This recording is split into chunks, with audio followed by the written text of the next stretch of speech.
বাংলাদেশে পাম্পে শত শত গাড়ির সিরিয়াল, তেল পাচ্ছে না।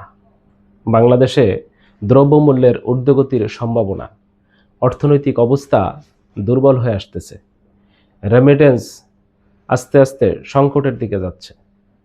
অন্যদিকে বিএনপি ক্ষমতায় আসার পরেই আমরা দেখলাম ফ্যামিলি কার্ড, কৃষি কার্ড, বিভিন্ন সেবামূলক কার্ড দেওয়া হচ্ছে এবং খাল খনন করা হচ্ছে। বাংলাদেশে এই খাল খনন করে কতটুকু উপকার হবে আমরা জানি না, কিন্তু খাল খননের নামে যে বাংলাদেশের দুর্নীতি হবে, লুটপাট হবে, এটা আমরা নিশ্চিত।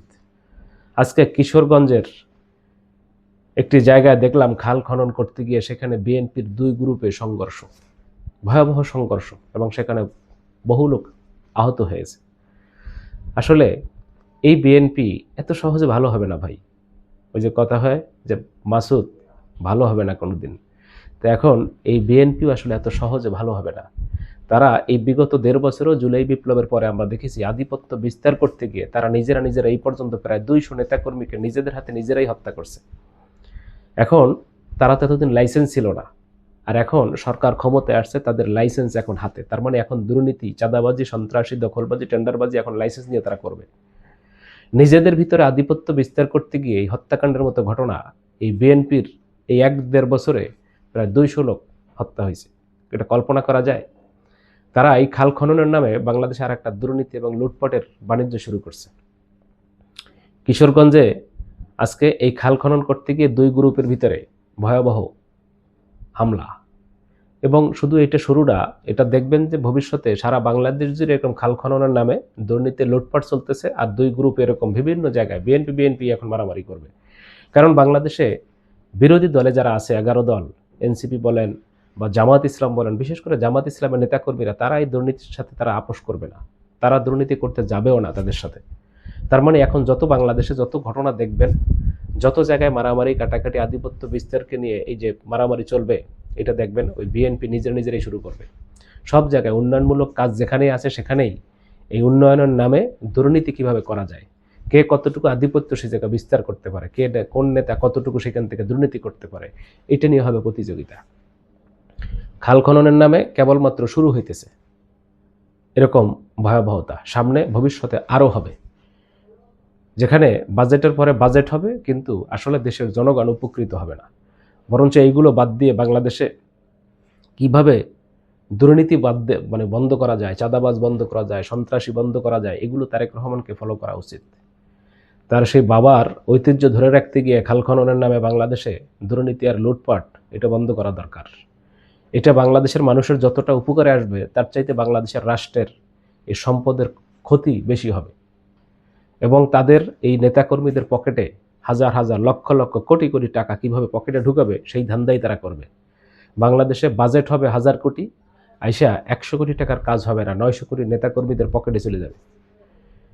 এবং এই আধিপত্য বিস্তার করতে গিয়ে বাংলাদেশে এই কত যে হত্যা হবে এর শেষ নেই। এই দুর্নীতি বন্ধ হওয়া দরকার, এই ধরনের এই আধিপত্য বন্ধ হওয়া দরকার। কারণ তারেক রহমানকে যদি দেশ সামলাতে হয়, তাহলে তাদের নেতা কর্মীদেরকে লাগাম টেনে ধরতে হবে, তাদেরকে নিয়ন্ত্রণের ভিতরে আনতে হবে, তাদের এই আধিপত্য বিস্তার, দুর্নীতি, চাঁদাবাজি, সন্ত্রাসী, এগুলো বন্ধ করতে হবে। তা নাহলে বাংলাদেশ সামনের দিকে ভয়াবহ অবস্থা হবে, এবং এই অবস্থা হয়তোবা তারেক রহমান সামলাইতে পারবে না। এটা তার দলের জন্য যেমন একটা ভয়ঙ্কর অবস্থা হবে, এটা দেশেরও জন্য একটা ভয়ঙ্কর অবস্থা আস্তে আস্তে হবে। খাল খননের নামে দুর্নীতি, এটা আমরা আসলে চাই না। আমরা চাই যেটা মানুষের আসলে সত্যি সত্যি কল্যাণ হবে এমন কিছু করা হোক, যেখানে অন্ততপক্ষে 100% বাজেটটা কাজে লাগে, কোনো দুর্নীতি যেন তার ভিতরে না আসে। যদি জনগণের উপকারের স্বার্থেই হয় তাহলে সেটা সেইভাবেই করা উচিত, কিন্তু তার ভিতরে যদি দুর্নীতি থাকে, তার ভিতরে যদি এরকম নিজেদের দলের ভিতরে কামড়াকামড়ি থাকে, যদি নিজেদের ভিতরে এরকম আধিপত্য বিস্তারকে কেন্দ্র করে মারামারি কাটাকাটি হয়, ভাই সেটা দেশের উপকারের চাইতে শতগুণে এই দেশে অপকার হবে। বাংলাদেশের মানুষ একটা শান্ত বাংলাদেশ দেখতে চায়, বাংলাদেশের মানুষ একটা দুর্নীতি মুক্ত বাংলাদেশ দেখতে চায়।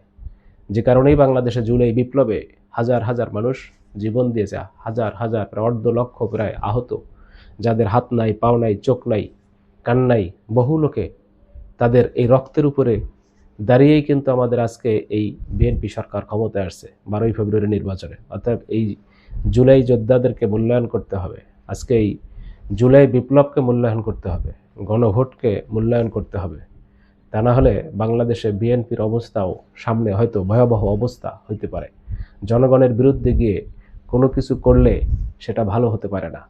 তবে যা কিছু করবেন বিবেচনা করেই করা উচিত।